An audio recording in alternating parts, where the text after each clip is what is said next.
Well, hey, folks, call it tomato, tomato.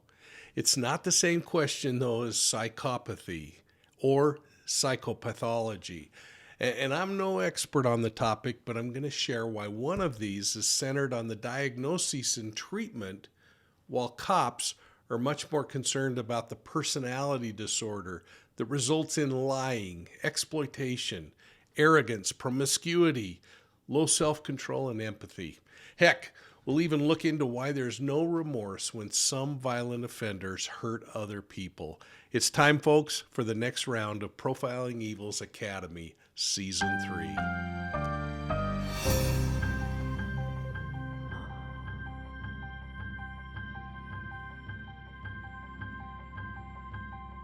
Well, welcome to Profiling Evil Academy Season 3 and this episode on psychopathy. Now, if you're one of my university students or a Profiling Evil channel member, I want to welcome you back and thank you for joining us, and thanks for your support. And if you're new to our channel, take a moment, hit that like and subscribe button, and ring the bell so that you get all of our notifications. You can also find Profiling Evil podcasts on your favorite podcast platform, and I hope you're checking us out on the World Wide Web. Well, let's start by getting the heavy stuff out of the way. Psychopathology is the study of abnormal behaviors and experiences, which differ a lot from societal norms. Now, early explanations for mental illness were influenced by religion, superstition. Even if you considered yourself a die-hard skeptic, you probably heard of a few of the superstitions that I'm going to share with you. And you may have even rolled the dice on a few rituals of your own. For instance, think about the ancient Romans who believed that a mirror contained portions of our soul, and breaking a mirror would negatively impact us. Well, as luck would have it, they also believed that a person's soul could regenerate every 7 years. That's how the tale of breaking a mirror would lead to 7 years of bad luck. Well, not to be outdone, the Greeks believed that sneezing was even more unlucky, and that people who sneezed forced their souls out of their bodies. Now, yawning was also risky business, and that's why you hear folks today still uttering "bless you" whenever somebody sneezes. So if you hear that in your behalf, make sure you pause and thank those people for the blessing. Oh, and for those of you who knock on wood, just remember that you're leaning on an ancient pagan belief that spirits and gods reside in the trees, and knocking on a tree trunk was an attempt to call upon the gods for protection and good luck. And who can forget Eve, who snuck a 4-leaf clover out of the Garden of Eden after she and Adam were expelled for disobedience. Now, according to psychological experts of the time, the odds of finding a 4-leaf clover then, and I guess today, are about 1 in 10,000, making them an extremely rare find. So the belief was Eve took the 4-leaf clover to remind her of how cool life in the Garden of Eden was, and ever since, it's been a sign of good luck and prosperity. Well, today, psychological conditions are classified as mental disorders instead of superstitions or demonic possessions. It doesn't take much effort to find stories where people use these so-called possessions as evidence that they were being tortured, and they were seen sometimes as seers. Now, it's strange to think that Hippocrates was one of the first to reject the idea that mental disorders were caused by possessions of demons or the devil. Instead, that Greek physician believed that these manifestations were actually evidence of diseases originating in the brain. The scientific discipline of psychopathology was founded in the early 1900s, and for the next 120 years, experts in the early stages like Carl Jasper and Sigmund Freud brought more clarity to this puzzling discussion about behaviors. It resulted in fields of study such as psychology, abnormal psychology, social psychology, developmental psychology, or neuropsychology. Today, experts define abnormal behavior in 4 ways that they often refer to as the 4 Ds. So here's something you might want to remember. The 4 Ds are deviance, distress, dysfunction, and danger. Now, deviance describes the idea that specific thoughts, behaviors, emotions are considered deviant if they're unacceptable or not commonly accepted in society. Distress takes into consideration the negative feelings that patients feel, troubled by and affected by their illnesses. The stress would add to the additional pressures that they're feeling in their lives. Dysfunction involves behaviors that impair the individual's ability to perform normal daily functions, like driving a car. Now, the last of the 4 Ds is danger, and it involves dangerous or violent behavior directed at the individual or at others. The 2 important characteristics of danger are, is it danger to myself or is it danger to others? The term psychopathology is often used to denote behaviors or experiences which suggest that a person is mentally ill. Examples might be the presence of hallucinations or a disconnected view of what's happening around them. Psychopathology, though, on the other hand, is a disorder that's characterized in part by these shallow emotional responses, this lack of empathy, impulsivity, or these increased likelihoods of antisocial behaviors. Now, a couple of experts, Nathan E. Anderson and Kent Kill, authored an amazing paper called Psychopathy: Developmental Perspectives and Their Implications for Treatment. The authors taught us that psychopaths are responsible for an inordinate proportion of crimes that are committed, and their conning, manipulative, interpersonal style typically has a broad, destructive impact on the individual's life, their work, and their relationships. The research they did on the topic suggests that the core precipitating features of psychopathology are developed before the age of 10. And I found this to be really interesting because I remember researching a predator, and I was fortunate enough to talk to his elementary school teacher, who vividly recalled that the criminal, as a child, remembers thinking that that child was the kind of kid that was going to be in trouble the rest of his life and probably end up in prison. This is all something she observed by his behaviors and his interpersonal relationships. Well, Anderson and Kill stated that psychopathy is a neuropsychiatric disorder marked by a deficient emotional response, a lack of empathy, and poor behavioral control. They again said that it resulted in persistent antisocial deviance and criminal behavior. This callous detachment and lack of empathy allows psychopaths to be highly manipulative.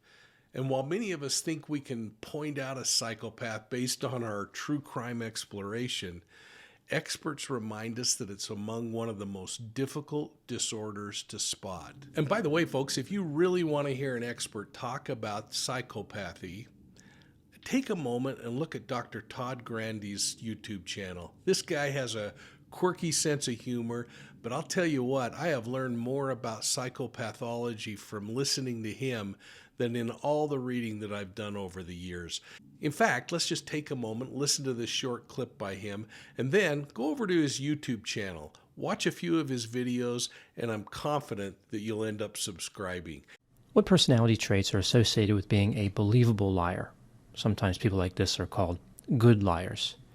The associations between personality and deception are not well studied, and the relationships which have been found tend to be weak, but here's what the research says. Believable liars tend to be high in all 3 dark triad traits: psychopathy, narcissism, and Machiavellianism. The 5-factor personality profile of a believable liar would be high in openness to experience. They are invested in fantasy and can think abstractly. Low in conscientiousness. They tend to be impulsive and reckless. High in extroversion. They are outgoing, talkative, sensation-seeking, and enthusiastic.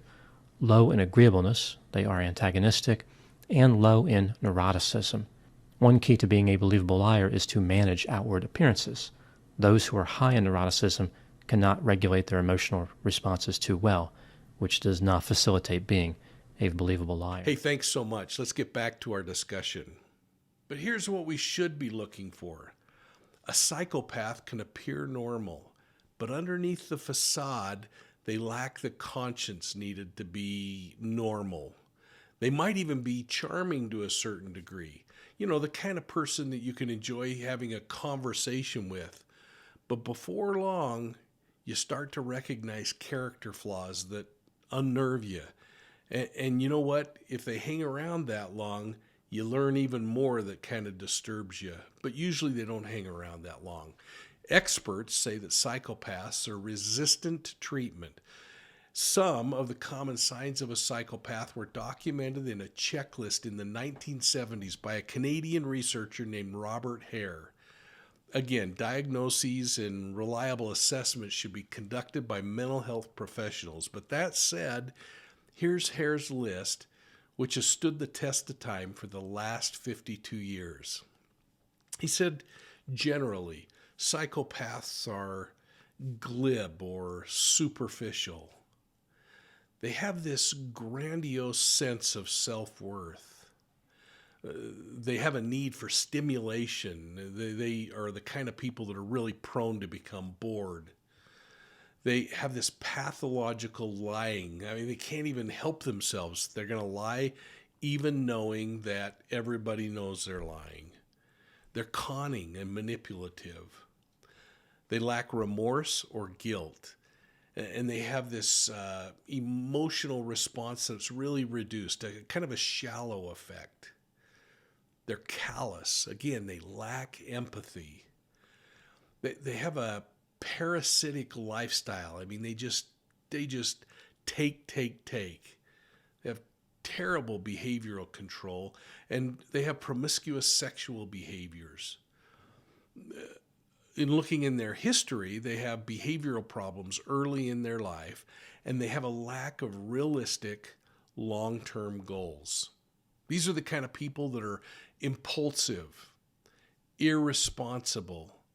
They fail to accept responsibility for their own actions, and they blame everybody else for things that go on. They have short-term and often many short-term marital relationships. In fact, that's kind of this idea of the longer you get to know them, the more you see the character flaws. They were delinquent as juveniles.